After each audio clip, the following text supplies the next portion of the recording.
Magandang araw, Noctis. Isa ako sa sumusubaybay sa iyong mga kwento. Matagal ko nang pinag-isipan simula nang makita ko yung channel mo, kung dapat ko bang ibahagi ang karanasang ito.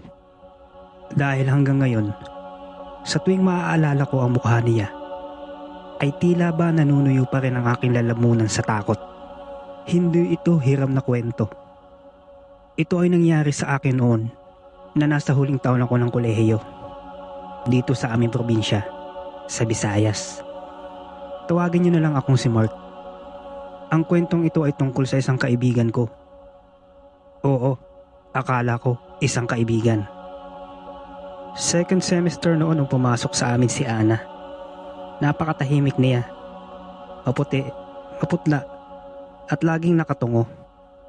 Sa kabila ng pagiging mailap niya, ay may taglay siyang kagandahan na hindi mo maipaliwanag. Yung tipong kahit hindi siya nag-aayos ay talagang mapapalingon ka. Dahil madalas siyang mag-isa, sinubukan kong lapitan siya. Naging magkapareha kami sa isang thesis project. Doon nagsimula ang aming pagkakaibigan. Pero may mga bagay kay Ana na sadyang kakaiba. Hindi siya kumakain sa kantin. Tuwing tanghalian nawawala siya.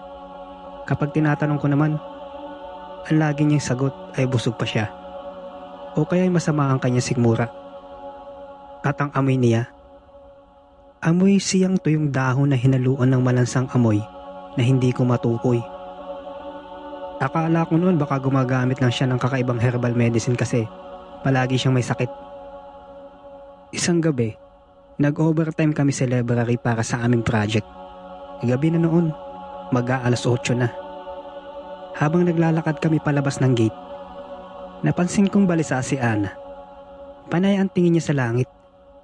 Bilog ang buwan ng mga sandaling iyon tapos maula pa. At napakadilim na paligid. Mark, kailangan ko nang umuwi ngayon.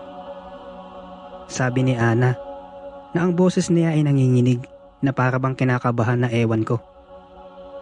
Nagpresenta akong ihatid siya gamit ang aking motor. Noong una ay tumanggi siya.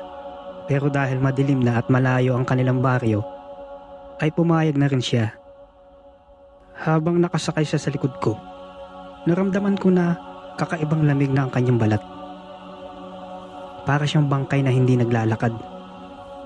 Sa bawat pagdaan namin sa madilim na bahagi ng kalsada, nararamdaman kong tila bumibigat siya, na tila may kung anong nagbabago sa kanyang anyo sa likuran ko. Nakarating kami sa dulo ng kalsada na puro puno ng saging at malalaking puno ng balete. Sabi niya, dito na lang daw siya. At pumasok siya sa isang maliit na landas, papasok sa kakahuyan. Imbis na umuwi ako, ay nanaig sa akin ang kuryosidad ko. Pinatay ko ang ilaw ng motor at palihim siyang sinundan. Narating ko ang isang lumang bahay na yari sa kahoy. Walang ilaw kundi liwanag ng buwan. Sumilip ako sa siwang ng dingding ng kawayan. Doon, Noctis. Doon ko nakita ang karumaldumal na katotohanan. Sa gitna ng sahig, nakita ko si Ana na nakaluhod. Hubad ang itaas na bahagi ng kanyang katawan. Ang kanyang likuran ay unti-unting bumubuka. Narinig ko ang tunog ng nababaling mga buto. Hindi ako makahinga ng mga sandaling iyon, Noctis. Nakita kong lumabas mula sa kanyang likod ang tila malaking pakpak na parang paniki. Gawa ito sa laman at litid. Hindi ko alam kung mamalikmata lang ako o ano. Pero iyon talaga yung nakita ko. Sa harap niya, may isang sisidlan na puno ng malapot at itim na likido na may kasama mga laman loob na sariwa pa. At ang pinaka nakakasuka ay ang tunog. Ang tunog ng kanyang pag-ungol na parang hayop habang nilalamon ng mga bagay na iyon. Hindi na siya ang Ana na kaklasiko. Ang mga mata niya, nang lumingin siya ng bahagya sa direksyon ng sinisilipan ko, ay naging kulay pula na parang baga. Sa sobrang takot ko, napaatras ako at nakatapak ako ng tuyong sanga. Tumigil ang lahat. Ang kaninang tunog ng paglamon ay napalitan ng nakakangilong katahimikan. Naramdaman kong nakatingin siya sa direksyon ko. sa likod ng dingding na iyon. "Mark, alam kong nandiyan ka." Ang boses ni Ana ay hindi na boses ng babae. Napakalalim ito at garalgal at punong-puno ng gutom. Hindi na ako nagdalawang isip. Tumakbo ako pabalik sa motor ko. Habang tumatakbo ako, rinig ko ang malakas na pagaspas ng pakpak sa taas ko. Habang pinapaandar ko ang motor, naramdaman ko ang hangin na dulot na kung anong malaking bagay na dumadaan sa ibabaw ko. Halos mawalan ako ng kontrol sa manubela. Hindi na ako lumingon sa likuran ko hanggang makarating ako sa mataong bahagi ng bayan. Kinabukasan, hindi na pumasok si Ana. 1 linggo, 2 linggo, hanggang sa umabot ng 1 buwan. Pinuntahan ko ang tirahan niya kasama ang mga ilang opisyal ng barangay dahil sa pag-aalala. Kunwari lang iyon. Subalit pagdating namin doon ay wala kaming nakitang bahay. Ang tanging nang doon ay isang abandonadong bodega na puno ng mga tuyong dahon at mga kalansay na mga hayop.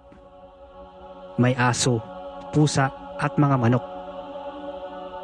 Sabi ng mga taga roon, wala raw namang nakatira sa lugar na iyon sa loob ng 10 taon. Simula noon, hindi na muling nakita si Ana. Marami nagsasabi na lumipat daw siya ng ibang school. Pero alam ko ang totoo. Tuwing gabi, kapag naririnig ko ang pagaspas ng pakpak ng malaking ibon sa bubungan namin, alam kong nandyan lang siya. Pinapanood ako, naghihintay ng pagkakataon. Salamat sa pagbabahagi, Noctis. Sana ay magsilbi itong babala sa lahat, na hindi lahat ng mukhang anghel ay walang tinatagong demonyo sa likod. Okay mga ka-Noctis, marami pong salamat sa pakikinig ng kwento ni Ana at Mark. Sana po may aral tayong natutunan na hindi lahat ng kagandahan ay solidong maganda. May mga tinatago ding hindi natin alam. At sasamantalahin ko na din po na magpasalamat sa inyo sa mga subscriber na bago. 200 na po tayo at still growing po. Maraming po salamat sa pagsuporta nyo sa aking channel at nakaka-inspire po gumawa ng kwento. Yung mga sinusulat ko pong kwento para sa inyo po to. Alam ko maraming Pilipino mahilig sa mga istorya na libangan nila kapag walang ginagawa. So patuloy lang po kayo makinig sa mga bagong kwentong darating at maraming salamat po. Ako po muli si Noctis PH, nagsasabing magandang araw. God bless and goodbye.